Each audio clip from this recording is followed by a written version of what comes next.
This is the Asics Gel NIMBUS 27. Is this a competitive max cushion shoe in today's market? Let's find out.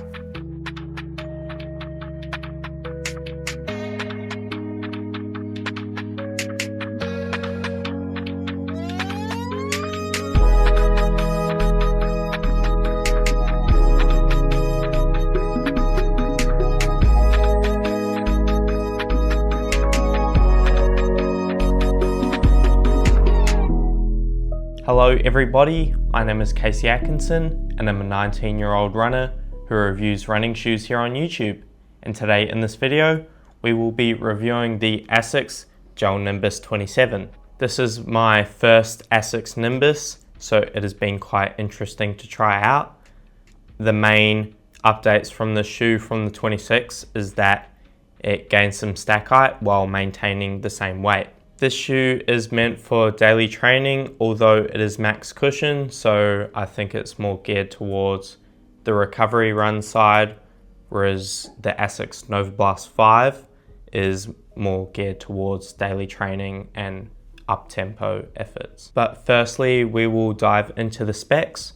This shoe has 43 millimeters of stack height in the heel with 35 in the forefoot, giving us an 8mm drop. It comes in at 305 grams or 10.8 ounces. Just quickly on the weight, this is quite heavy and it is noticeable underfoot. With that being said, the Asics Gel NIMBUS 28 has just been released and that is a fair bit lighter. Now onto the overview. The upper is a jacquard mesh upper with a knit tongue and knit heel collar. The midsole is FF Blast Plus, and embedded within the heel is Asics Pure Gel. In previous versions a few years ago, the gel used to be outside of the midsole, but now it is embedded inside. And moving down to the outsole, this is hybrid Asics grip. And the hybrid means that there's two different types of rubber on this outsole, which is indicated by the shades of rubber. I can't really tell the difference between them, but apparently one's meant to be more durable and the other one's meant to be more soft and grippy. So now I will share my thoughts on running in the Asics Gel NIMBUS 27. And I've mainly been using this shoe from what I think it's utilized for, which is slow recovery runs.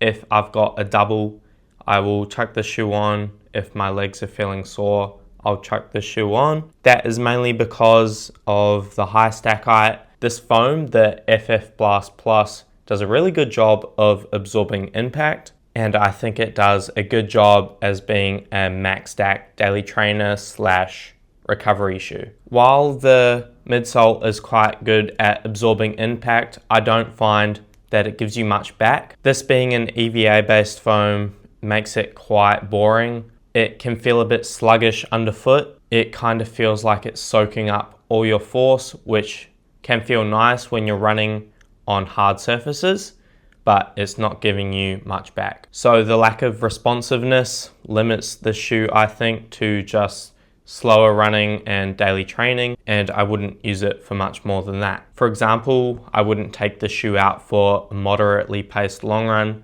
because there's just better options out there. I'll delve a bit deeper into the upper. One thing to note is that this shoe is half a size too big to me because I got it through work. So this is a size 10, whereas I'm a 9.5.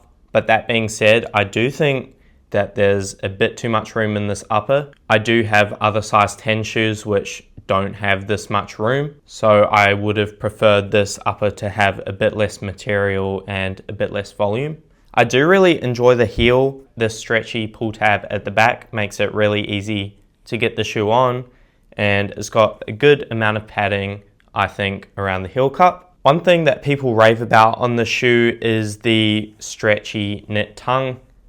I don't think it's that good. It doesn't provide a lot of protection from the laces, and sometimes I can feel a bit of excessive lace bite. So I'd rather a traditionally padded tongue. I don't really see why people rave about this tongue so much personally. Something that people aren't raving about the shoe is the pure gel in the heel. I can't feel it at all really. mainly because I land on the midfoot. So the pure gel for a runner like me is just adding weight to the shoe, and I can't really feel it at all. It makes me wonder why they still have it in there. I guess you're never really gonna know unless you're trying an identical shoe on beside it without the pure gel, but I don't think it's doing that much to add to the shoe personally. Moving down to the outsole, this hybrid Asics grip rubber doesn't make much sense to me.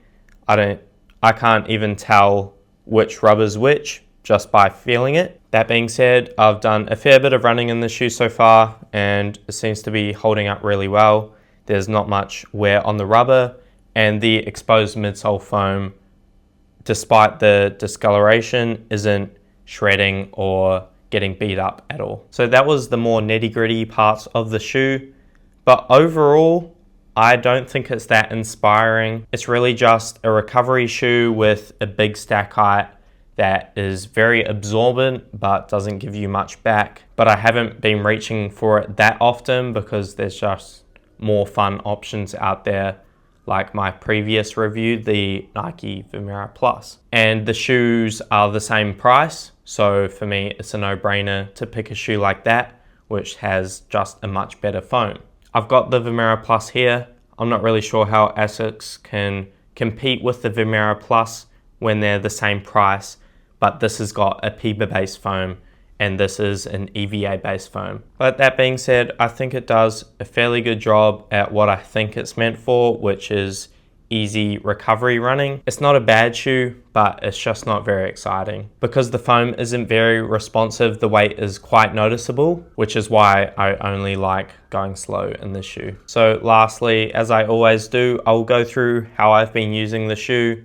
And as always, I've pretty much already said how I've been using the shoe, but yes, it's for easy runs and recovery runs. I wouldn't take the shoe for a long run. It's just too heavy and a bit uninspiring. The foam just hasn't got enough life in it for me to take it for 90 minutes of running.